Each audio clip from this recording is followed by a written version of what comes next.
मैं हूं खूनी दरवाजा। वैसे पहले मुझे हाथी दरवाजा कहते थे। तकरीबन 1000 साल पुराने इस किले का नकीब हूं। नकीब यानी कि दरबान, पहरेदार। मेरे इस किले को कई बार तोड़ तोड़ कर बनाया गया। कितने राजे, महाराजे, सुल्तान, बादशाह आए और चले गए, पर ये किला और ये नगर उनके किस्से, कहानियों और किंवदंतियों को अपने अंदर समेटे आज भी खड़ा है।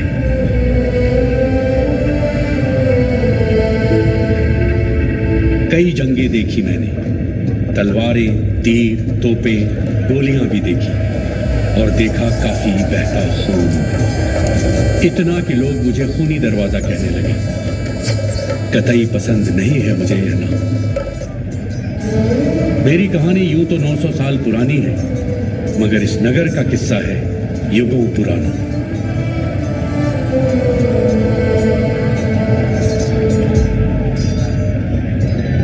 गुजरते राहगीरों से सुना एक किस्सा कि द्वापर युग में इस नगर में एक नवजात की किलकारी गूंजी। बड़ी डरावनी आवाज थी। शिशु की वह भयानक आवाज 3-3 आंखें और 4-4 हाथ देखकर उसके पिता महाराज दमघोष और मां महारानी श्रुतश्रवा को उसे त्याग देने का कठोर निर्णय लेना पड़ा। पर एक आकाशवाणी ने उन्हें ऐसा करने से रोक दिया। मथुरा के सांवले यादव राजकुमार ने जब अपने इस नवजात फुफेरे भाई को गोद में रखा तो उसके ये अतिरिक्त अंग झड़ गए और आवाज भी ठीक हो गई, बिल्कुल वैसे ही जैसा उस आकाशवाणी में कहा गया था। वह यादव राजकुमार और कोई नहीं, स्वयं भगवान कृष्ण थे। वह नवजात शिशु था इस नगर का भावी राजा शिशुपाल।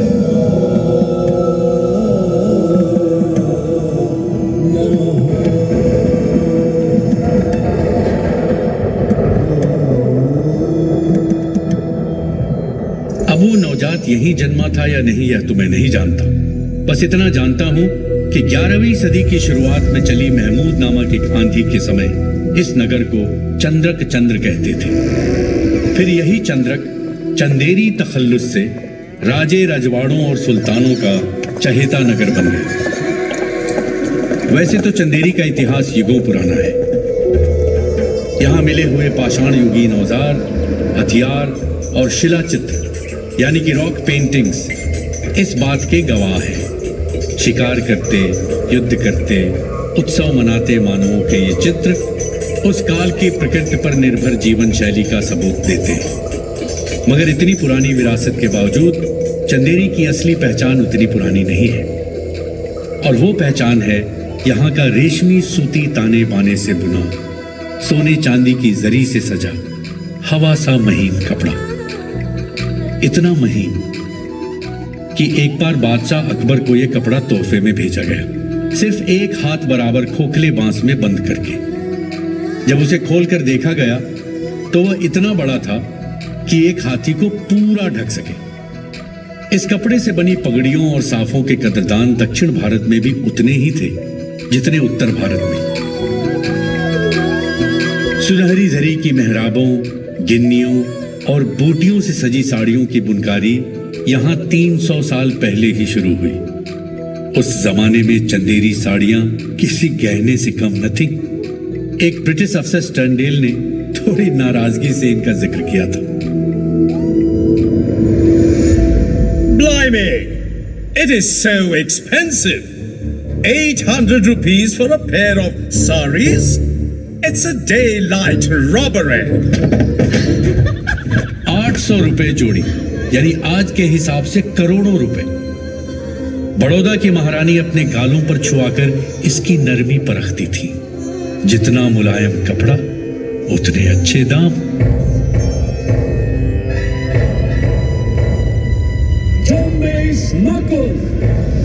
बाअदब, बामुलाहिजा, होशियार, सुल्तान हिंदुस्तान नसीरुद्दीन महमूद तशरीफ ला रहे हैं।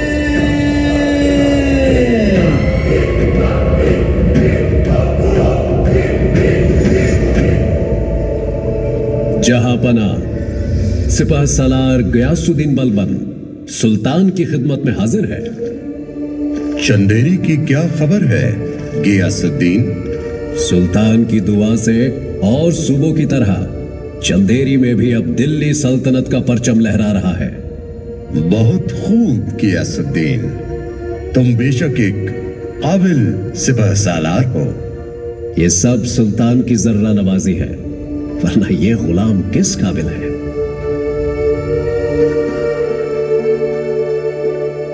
तकरीबन 800 साल पहले सिपासालार गयासुद्दीन बलबन ने प्रतिहार राजा चन्नदेव से चंदेरी को जीतकर इस भव्य किले को दिल्ली के सुल्तान नसीरुद्दीन महमूद को तोहफे में दिया था। तब मैं और मेरे 2 भाई यानी इस किले के 2 और दरवाजे बिल्कुल जवान थे। बदलाव को हमने पहली बार करीब से देखा था और पहली बार हमें यह पता चला था कि दरवाजे बदलाव नहीं लाया करते, सिर्फ उसकी गवाही दिया करते। इस किले को महाराज कीर्तिपाल ने बनवाया था।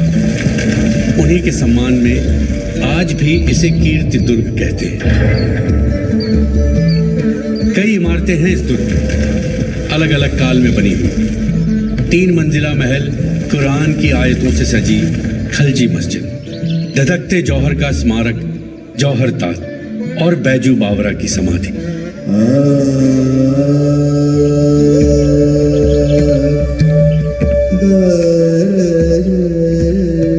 बैजू बावरा यानी कि बैजनाथ मिश्र, अपने संगीत से मृग को भी सम्मोहित कर देने वाला, पत्थर पिघला देने वाला बैजू, दीपक राग गाकर दीप जलाने वाला बैजू, राग बहार गाकर फूल खिलाने वाला बैजू, मेघ मल्हार गाकर मेघ बरसाने वाला बैजू,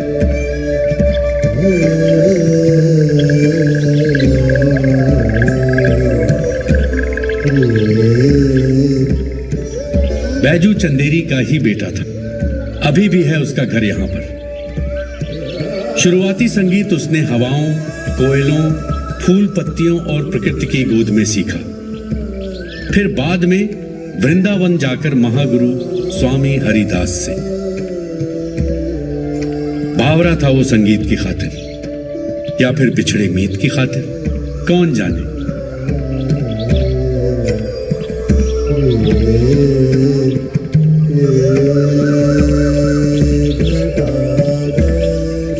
बैजू अब भी यहाँ की दीवारों, बावड़ियों, छतरियों, मेहराबों और मेरे कानों में गूंजता है। कुछ यूं कि उड़ते परिंदे थम जाएं, सैलानी बादल भी रुक जाए। कभी कभी तो मुझे लगता है कि भगवान भी बादलों के पार से नीचे उतरकर बैजू को सुनने आ ही जाया करते होंगे।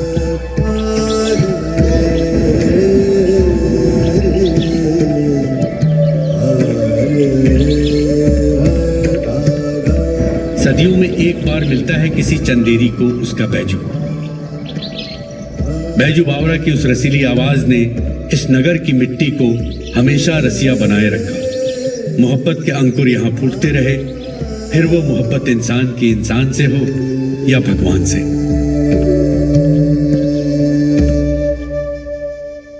शहजादी मेहरुन्निसा, हकीकत है या फसाना कौन जाने, हर जवां दिल उस पर न्योछावर था। लेकिन शहजादी का दिल तो सिर्फ शहंशाह के एक सिपासालार के लिए धड़कता था।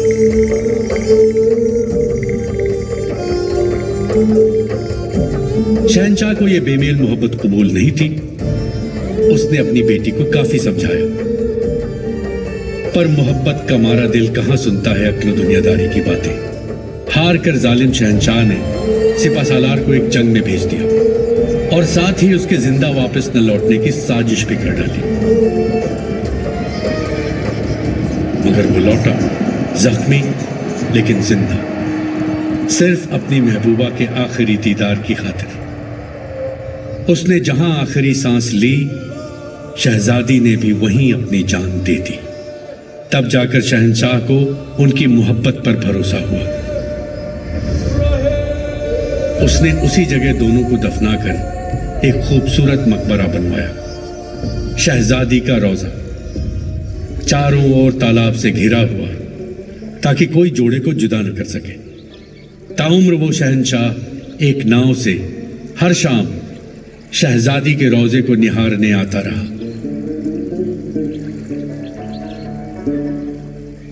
मेरी चश्मदीदी के तकरीबन 1000 सालों में यहां काफी इमारतें बनी।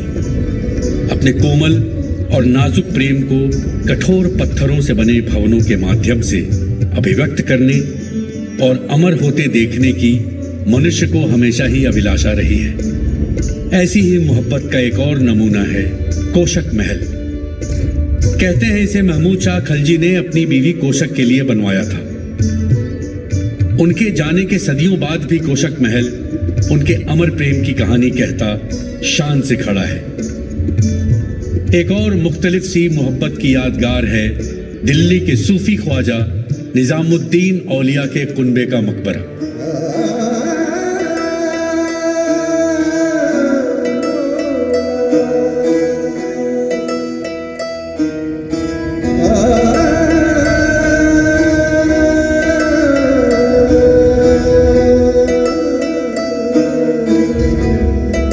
इंसानियत की यादगार, मौसीकी और शायरी की यादगार, अकीदत की यादगार, कई दरगाहें इस मकबरे में।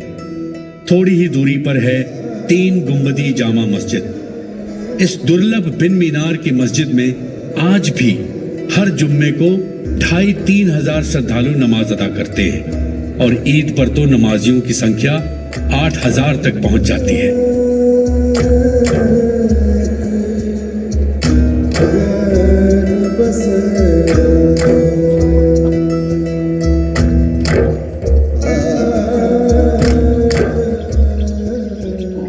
इस मस्जिद के पास ही है यहां की सबसे प्रसिद्ध पहचान, विशाल भव्य बादलों से बातें करता बादल महल दरवाजा।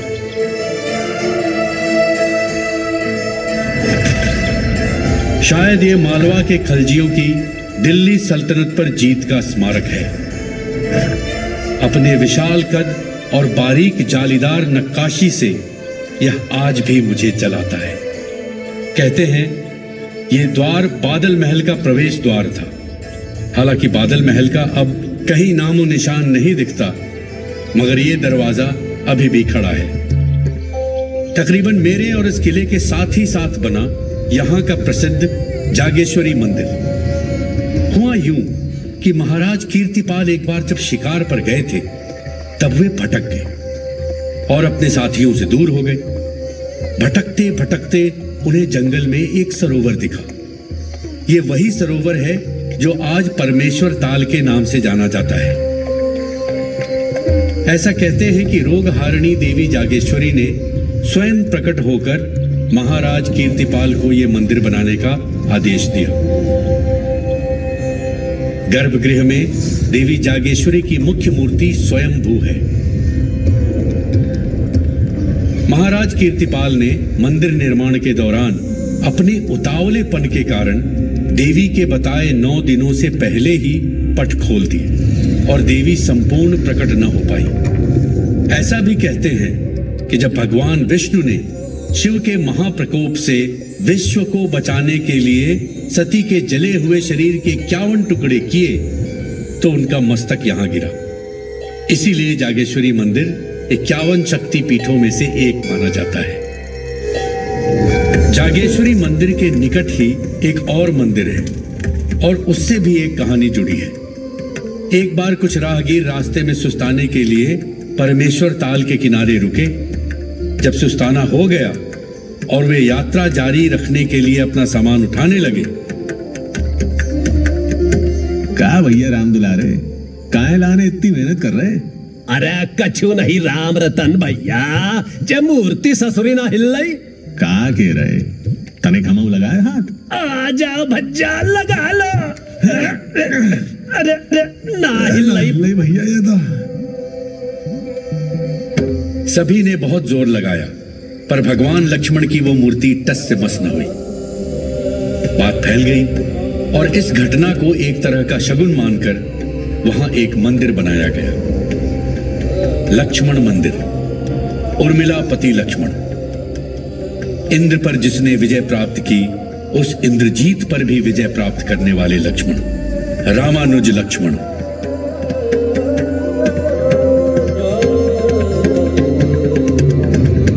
लक्ष्मण को भगवान राम का प्रतिहार भी कहा जाता था। प्रतिहार यानी रक्षक।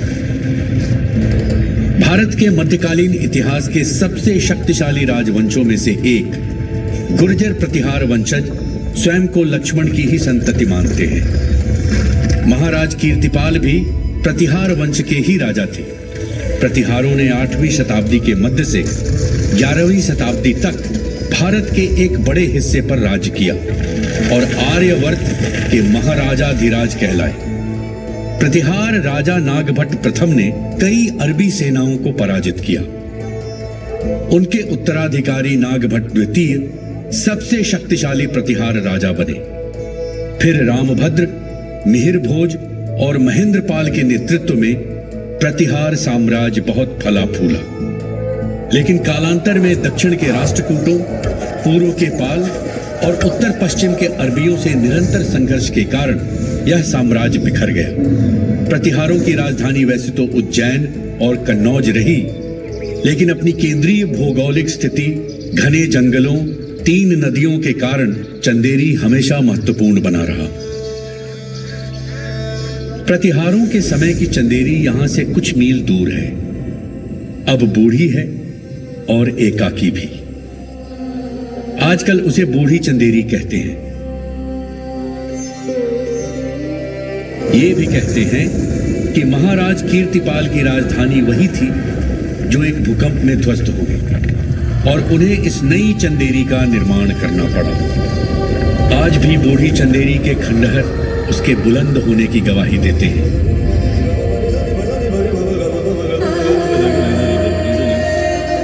प्रतिहारों की कहानी तो मैंने देखी नहीं।